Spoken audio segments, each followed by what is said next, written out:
బంగాళాఖాతంలో ఏర్పడిన అల్పపీడనం వాయుగుండంగా మారనుంది. దీని ప్రభావంతో తెలుగు రాష్ట్రాల్లో భారీ వర్షాలు కురుస్తాయని వాతావరణ శాఖ హెచ్చరించింది. ముఖ్యంగా ఏపీలోని పలు జిల్లాల్లో భారీ నుంచి అతి భారీ వర్షాలు కురుస్తాయని తెలిపింది. ప్రజలంతా అప్రమత్తంగా ఉండాలని సూచించింది. కోస్తా తీరం వెంబడి గంటకు 45 నుంచి 55 కిలోమీటర్ల వేగంతో ఈదురుగాలులు వీస్తాయని విపత్తుల నిర్వహణ సంస్థ అధికారులు చెప్పారు. మత్స్యకారులు సముద్రంలో వేటకు వెళ్లరాదని అధికారులు హెచ్చరించారు. అనకాపల్లి, కాకినాడ, కోనసీమ, ఉభయ గోదావరి జిల్లాలు, ఏలూరు, కృష్ణా, ఎన్టీఆర్, గుంటూరు, బాపట్ల, పల్నాడు జిల్లాల్లో అక్కడక్కడ భారీ నుంచి అతి భారీ వర్షాలు కురిసే అవకాశం ఉన్నట్లు ఏపీ వాతావరణ శాఖ హెచ్చరించింది. మరోవైపు భారీ వర్ష సూచన నేపథ్యంలో విశాఖ, ఎన్టీఆర్ జిల్లాలోని ప్రభుత్వ, ప్రైవేటు పాఠశాలలకు సెలవు ప్రకటించాయి. భారీ వర్ష సూచన నేపథ్యంలో అధికారులతో సమీక్ష నిర్వహించారు. సీఎం చంద్రబాబు నాయుడు జిల్లాల అధికారులు అప్రమత్తంగా ఉండాలని సూచించారు. ప్రజలకు అత్యవసర సేవలు అందించేందుకు ప్రభుత్వం సిద్ధంగా ఉండాలని ఆదేశించారు.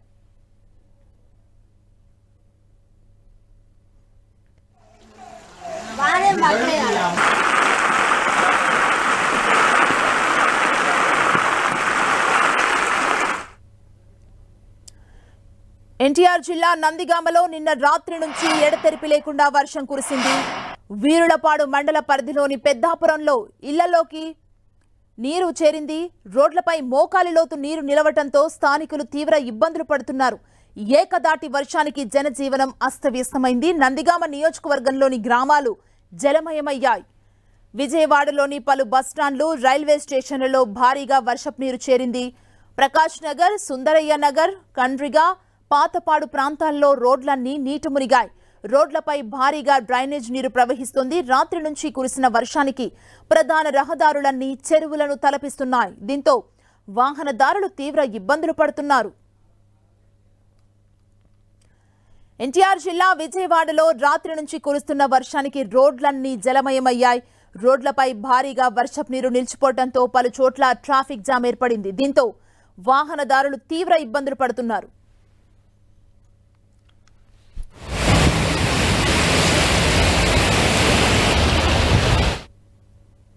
విజయవాడలో కురుస్తున్న ఎడతెరిపి వర్షంతో అధికారులను అలర్ట్ చేశారు మున్సిపల్ శాఖ మంత్రి పొంగూరు నారాయణ.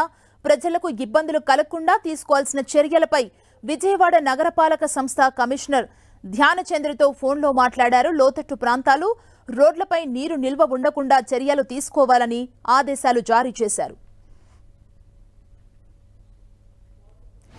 ఎడతెరిపి లేని వర్షానికి ఇబ్రహీంపట్నంలోని లోతట్టు ప్రాంతాలు నీట మునిగాయి. ఇబ్రహీంపట్నం సబ్ రిజిస్ట్రార్ సమీపంలోని గుడిలోకి వర్షపు నీరు చేరింది.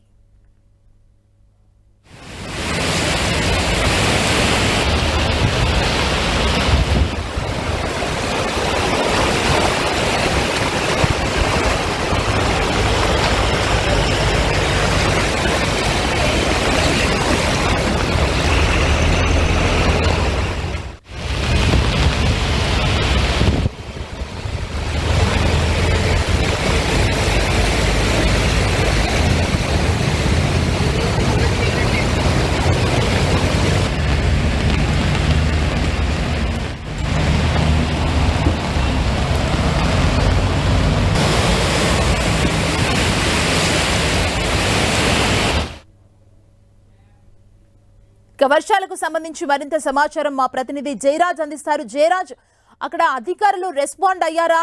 రోడ్లు మొత్తం నదుల్ని తలపిస్తున్న దృశ్యాలు కనిపిస్తున్నాయి కదా?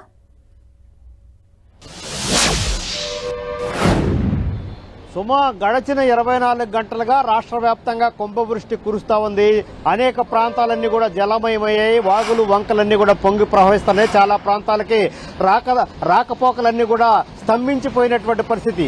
ముఖ్యంగా విజయవాడ మహానగర పాలక సంస్థలో ప్రస్తుతం మనం నిత్యం రద్దీగా ఉండేటటువంటి ఏలూరు రోడ్డు, విజయ టాకీస్ రోడ్డు దగ్గర ఇక్కడ చూస్తే నిత్యం రద్దీగా ఉండే ప్రాంతం ఇది. దాదాపు 3 అడుగులకు పైగా వర్షపు నీరు వచ్చి చేరినటువంటి వాతావరణాన్ని మనం ఇక్కడ చూడొచ్చు. విజయవాడలో ఉన్న వన్ టౌన్ అయితే పూర్తి స్థాయిలో మునిగిపోయింది. ఇటు మొగల్రాజ్పురం, అదేవిధంగా సింగనగర్, పాయకాపురం, కృష్ణలంక, పడమట, అదేవిధంగా పడమట లంక, ఆటోనగర్ ప్రాంతాలన్నీ కూడా పూర్తి స్థాయిలో జలమైనటువంటి వాతావరణం అంతా కూడా చూడవచ్చు. ఇక్కడ 3 అడుగులకు పైగా వర్షపు నీరు జాతీయ రహదారి పైన నిల్వ ఉన్నటువంటి వాతావరణాన్ని మనం చూడవచ్చు. ఎక్కడికక్కడ రాకపోకలన్నీ కూడా నిలిచిపోయినటువంటి పరిస్థితి. దీనిపైన మొత్తం నగరపాలక సంస్థలు పూర్తి స్థాయిలో డ్రైనేజీలు ఎక్కడికక్కడ పొంగి ప్రవహిస్తున్నటువంటి వాతావరణం. గత వారం రోజుల క్రితమే మున్సిపల్ శాఖ మంత్రి నారాయణ, అదేవిధంగా మున్సిపల్ కమిషనర్, మిగతా వాళ్ళందరూ కూడా అనేక ప్రాంతాలను పరిశీలించారు. పొంగి ప్రవహిస్తున్నటువంటి డ్రైనేజీలు, మ్యాన్ హోల్స్ అన్ని కూడా కొట్టుకుపోయినటువంటి వాతావరణం మనం చూడొచ్చు. ఇక్కడ ఉన్నటువంటి ఈ వర్షపు నీరుతో సహా మొత్తం ఉన్నటువంటి ఈ నీరంతా కేవలం వర్షపు నీరు మాత్రమే కాదు, డ్రైనేజ్ వాటర్ అంతా కూడా జాతీయ రహదారి పైన 3-4 అడుగులకు పైగా వచ్చి చేరుతున్నటువంటి దృశ్యాన్ని మనం చూడొచ్చు. ఇది ప్రధానమైనటువంటి జాతీయ రహదారి, విజయ టాకీస్ సెంటర్. ఇది ప్రధానమైనటువంటి కూడల్లోనే 3-4 అడుగులకు పైగా వర్షపు నీరు వచ్చి చేరింది. దీనికి తోడు మ్యాన్ హోల్స్ అక్కడికక్కడ పొంగి ప్రవహిస్తున్నటువంటి వాతావరణం ఇక్కడ ఉంది. మొత్తం మీద కొద్దిసేపటి క్రితమే మున్సిపల్ శాఖ మంత్రి నారాయణ మున్సిపల్ శాఖ కమిషనర్ తో కూడా సమీక్ష చేశారు. అక్కడక్కడ ఇబ్బందికరమైన పరిస్థితులు ఉన్నాయి ఆ ప్రాంతాల్లో. తక్షణమే మున్సిపల్ యంత్రాంగం అంతా కూడా ఆ ప్రాంతాలకు వెళ్లి మొత్తం ఉన్నటువంటి పరిస్థితులతో సమీక్షించి ఇబ్బంది లేకుండా ప్రజలకు, నగరపాలక సంస్థలో ఉన్నటువంటి ప్రజలకి ఇబ్బంది లేకుండా చూడాలని చెప్పినప్పుడు కూడా ఇప్పటి వరకు కూడా నగరపాలక సంస్థ సిబ్బంది ఎక్కడ కూడా మొత్తం రోడ్డు మీదకి రాలేదు. ఎక్కడెక్కడ మ్యాన్ హోల్స్ పొంగి ప్రవహిస్తున్నటువంటి పరిస్థితి ఉంది. గడిచిన 24 గంటలుగా విజయవాడ నగరం తడిసి ముద్దవుతుంది. ఎక్కడ నీరు అక్కడే స్టక్ అయిపోయినటువంటి పరిస్థితి, రాకపోకలన్నీ కూడా బంద్ అయినటువంటి పరిస్థితి. లోతట్టు ప్రాంతాల్లో ప్రజల్లో ఇళ్లలోకి నీళ్లు వచ్చినటువంటి వాతావరణం ఉంది. మొత్తం మీద దీనిపైన కొద్దిసేపటి క్రితమే రాష్ట్ర ముఖ్యమంత్రి నారా చంద్రబాబు నాయుడు కూడా జిల్లా కలెక్టర్లు, జిల్లా సంబంధించినటువంటి మున్సిపల్ యంత్రాంగం అంతతో కూడా మొత్తం టెలికాన్ఫరెన్స్ ద్వారా సమీక్షించారు. ఎక్కడ ఏ విధమైన ఇబ్బంది లేకుండా చూడాలని చెప్పేసి ఆదేశాలు జారీ చేశారు.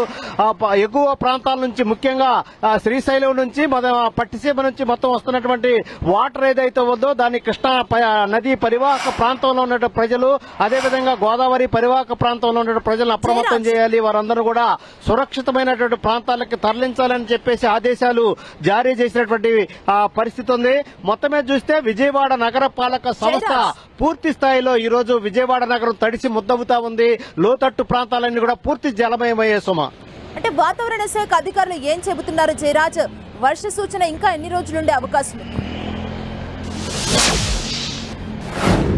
సుమా ఇంకా 48 గంటల పాటు ఇదే విధంగా భారీ నుంచి అతి భారీ వర్షాలు కురిసే అవకాశం ఉన్నట్టుగా వాతావరణ శాఖ కొద్దిసేపటి క్రితం ప్రకటించింది.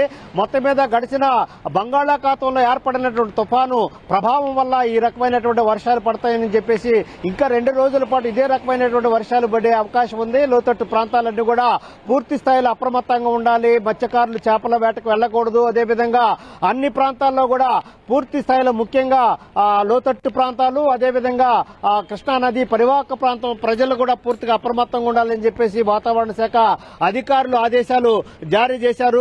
పూర్తి రాష్ట్రంలో ఉన్నటువంటి అన్ని ప్రాంతాల్లో కూడా విస్తారంగా వర్షాలు కురుస్తా ఉన్నాయి. దీని ప్రభావం వల్ల రాబోయే 48 గంటల పాటు కూడా మరింత వర్షం కురిసే అవకాశం ఉన్నట్టుగా వాతావరణ శాఖ స్పష్టంగా పేర్కొన్నటువంటి పరిస్థితుల్లో మొత్తమే చూస్తే ఈ రోజు పింఛన్లకు అయినప్పుడు కూడా ఎక్కడ కూడా పింఛన్లకి ఏ విధమైనటువంటి ఆటంకం లేకుండా తెల్లవారుజామున 5:30 గంటల నుంచే ఈ పింఛన్లు కూడా పూర్తిగా అమలు చేస్తున్నటువంటి పరిస్థితి ఉంది. రాష్ట్రంలో కురుస్తున్నటువంటి భారీ వర్షాల నేపథ్యంలో రాష్ట్ర ముఖ్యమంత్రి నారా చంద్రబాబు నాయుడు అన్ని జిల్లాల కలెక్టర్లు, ఎస్పీలు, రెవెన్యూ ఉన్నతాధికారులతో సమీక్ష నిర్వహించారు. మొత్తం మీద ఇక్కడ చూస్తే విజయవాడలో, ముఖ్యంగా విజయవాడ గానీ, అటు రాజమండ్రి గానీ, విశాఖపట్నం గానీ, తిరుపతి గానీ ప్రధానమైనటువంటి ప్రాంతాల్లో చాలా పెద్ద ఎత్తున ఎక్కడికక్కడ వాతావరణం మొత్తం పూర్తి స్థాయిలో భారీ వర్షాలు కురుస్తున్నటువంటి నేపథ్యంలో రోడ్లన్నీ కూడా జలమయమయ్యే, కుంటలు, వాగులన్నీ కూడా పొంగి ప్రవహిస్తున్నాయి. చాలా గ్రామాలకు రాకపోకలన్నీ కూడా పూర్తిగా నిలిచేటువంటి పరిస్థితుల్లో అధికార యంత్రాంగం పూర్తి స్థాయిలో అప్రమత్తమైంది. ముఖ్యమంత్రి ఆదేశాలు జారీ చేశారు. అదేవిధంగా మున్సిపల్ శాఖ మంత్రి కూడా మరికొద్దిసేపట్లోనే విజయవాడ నగరంలో పర్యటించే అవకాశం ఉంది సుమా. Thank you Jayaraj.